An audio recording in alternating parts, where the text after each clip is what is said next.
Okay, welcome to another hangout with My Fastest Mile. I'm Al Smith, and with me as usual is Mark Upton. And today we've got with us our latest co-conspirator at My Fastest Mile, our new co-creator, Andrew Gillott. So welcome, Andrew. And what we're going to do today is have a series of chats with Andrew in three parts around coach education and coach development, so we're looking forward to that. They'll each be about 15 minutes long, and hopefully you'll find them interesting. But what we wanted to do is just start by getting Andrew to introduce himself, tell us a little bit about, I guess, where you've come from in your journey to where you are now, Andrew, but also what your current role is, and hopefully it'll give people a bit of perspective about what we're going to talk about next. Where do I come from? Yeah, I think you guys are going to love this because if you want an example of non-linear, then I'm probably it. I'm currently employed in a joint UK Sport and Sport England project as coach developer, and the purpose of my role is to create greater connectivity and alignment in the UK coaching and coach development system. Simple as that. Practically, I support a number of identified coaches across about 13 sports who sit behind some podium programs. Initially some targeting around Rio, now some for Tokyo, and more beyond that. I'm supporting about 15 coaches on a one-to-one basis at the moment, and I'm providing some knowledge and skills support to a good deal more. I suppose where I came from, that's an interesting one. I began, I suppose you might call my first proper job as a lecturer of music in FE and HE. And my previous experiences before that had left me with some music industry experience. My wife ran a record label, and so there was lots of talk about talent sporting environments, amongst other things. And despite the fact that I always thought I might either teach literature or, of course, become a famous novelist, I ended up actually being the head of the department in a music and creative technology institution. I was racing a bike, and so in 2007 I combined the two, and I went to British Cycling into coach education, and I left in 2013 having managed almost everything concerned with coach education, development, instructors and the lot. And via a 14-month period as a talent performance lead at Sports Coach UK, I arrived at this wonderful job. I guess finally, if you'll tolerate some further non-linearity, in 2009 when I was with cycling, I started also working for the World Cycling Centre in Switzerland, and to this day I still do that work. I'm either deployed around the world to support coach development in emerging systems, or I teach on the international diploma. And I do a little freelance work as well, I guess, in submissions, but I'm sharing ideas, not secrets. And on the remaining days of the week, I just sit around and drink wine. Perfect.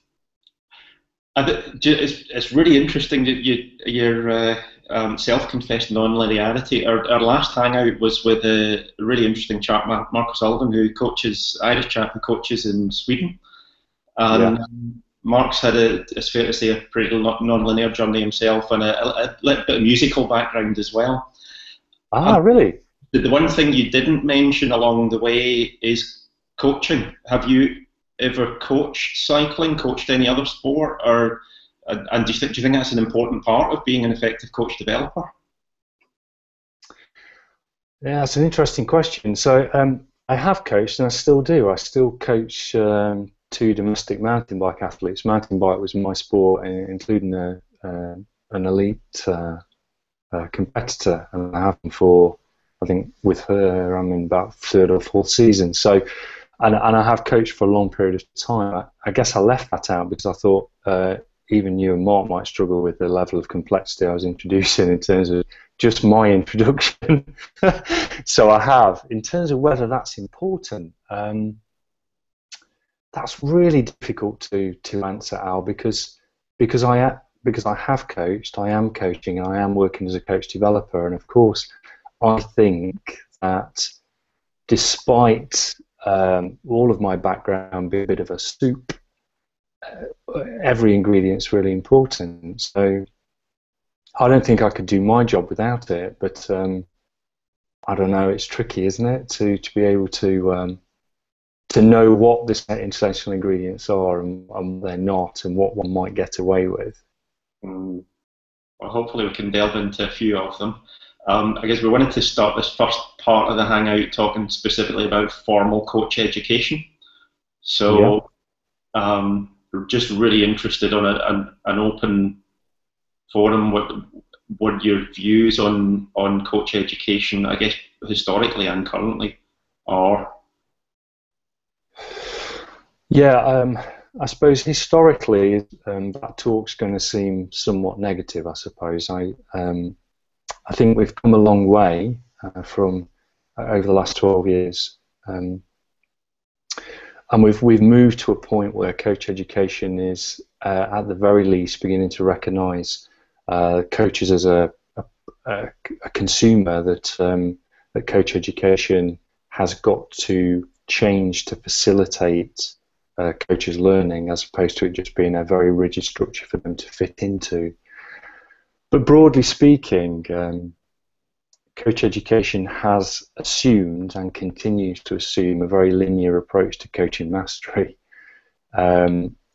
So although I feel that some of the building blocks of knowledge acquisition that coach education provides are clearly important, the idea that you begin as a novice and through the acquisition of knowledge and skills you reach a higher level of ability and understanding is problematic for me. I think that process fails to explain how that understanding comes about, and also even working with very, very new and developing coaches, one immediately sees how context dependent professional competence is, but with a competency framework, only one way can be right.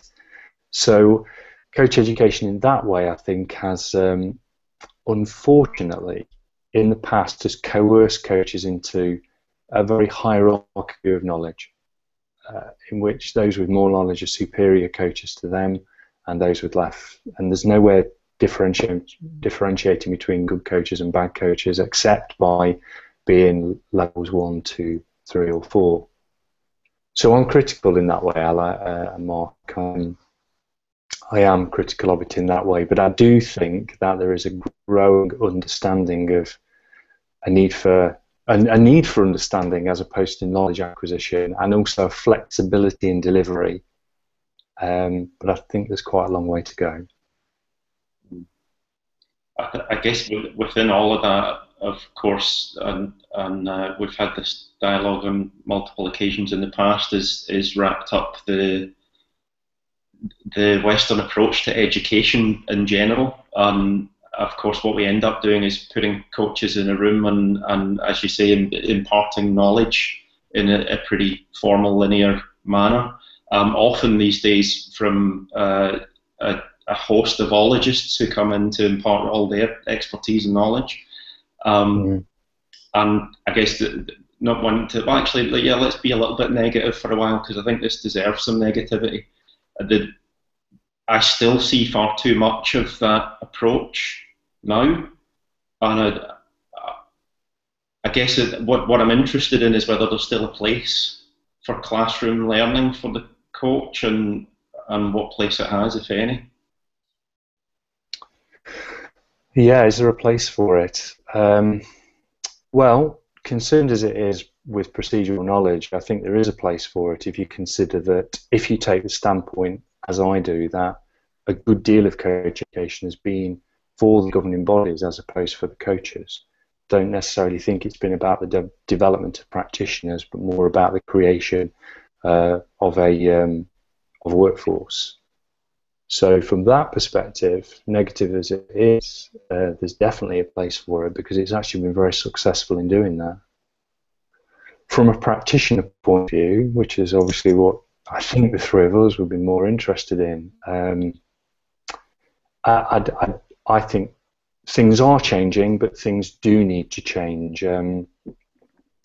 I think there's been an idea that that formal education, although there may be flaws in that approach of bringing people together, it creates people who are kind of good enough, or that they meet a certain threshold. And looking at it from the practitioner's point of view, that, you know, something's better than nothing. So if there's nothing else available other than to get together in a workshop, then of course any practitioner is going to take whatever opportunities are available to get better. But it is just that. It's piecemeal. It's incredibly abstract and bears no resemblance to the task. And that has been a big issue and continues to be an issue. The knowledge that's imparted through coach education programs, I think there is still a great need for that knowledge to be acquired by coaches, but it's how one acquires it, which I think could be much, much better and much better contextualized. I think one of the images that's, or one of the metaphors that's gained a lot of traction is that of the chefs and the cooks. And so I think people might be satisfied within some governing bodies that they are managing to create cooks rather than chefs, and that not everyone can be a chef, etc., etc. You'll be familiar with that metaphor, I'm sure. But I'm not sure if I subscribe to that. I think if that is the case, then the idea of a pathway is a bit of a hilarious dream, really, because it means that we're not creating some foundations on which later expertise can be built.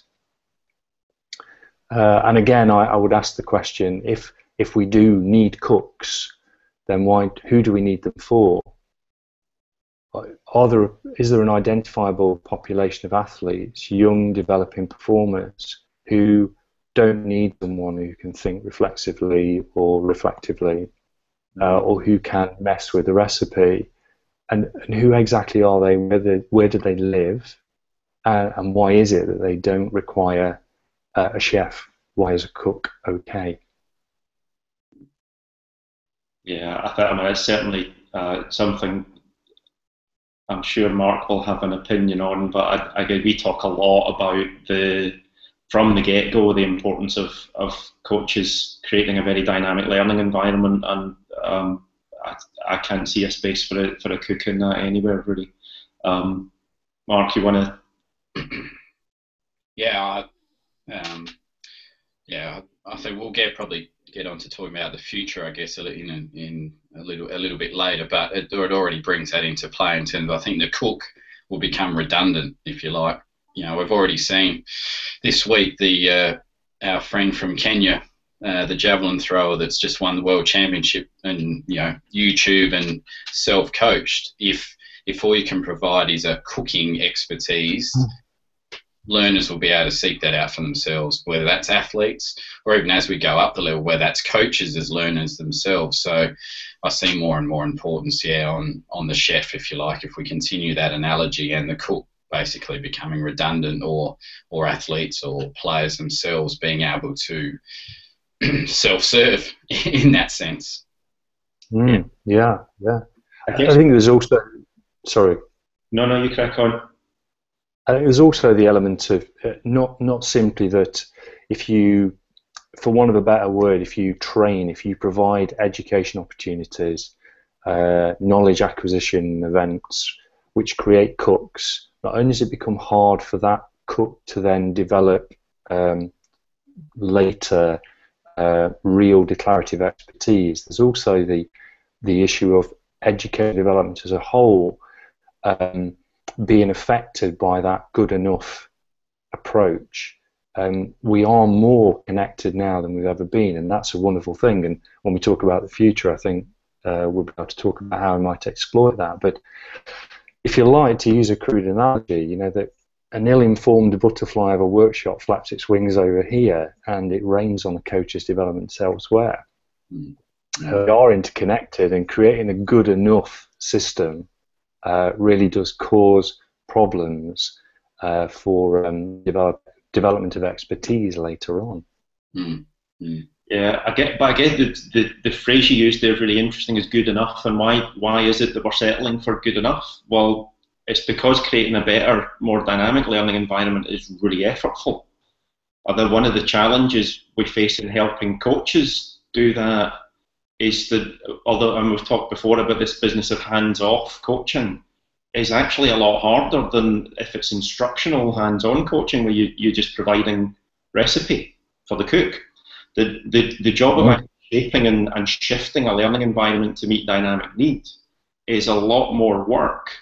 And likewise, the job for the coach developer of shaping a more dynamic, situated learning environment where the learning's that knowledge is being imparted in context takes a lot more effort. So maybe we're settling for good enough because people aren't willing to put that effort in. Which is exciting at the same time. That's what really excites me, actually, in the positive flip side, is actually how much scope and potential there is. You know, whether it's coaches or whether it's athletes, players taking more ownership in that dynamic, that coach-athlete dynamic, the potential for that to be so much better. And that's not being critical of people. It's just, I think, reality of where it is. But the potential to do that so much better is so exciting. But it's not going to, I don't think, evolve naturally without some strategic pressure being placed and momentum built. And I think that's certainly what the three of us are all really keen to try and contribute towards, I'd say. Absolutely. And I think that's a nice point to just round off part one of this hangout. So join us shortly for a bit more of a positive outlook on some of those issues that have just cropped up.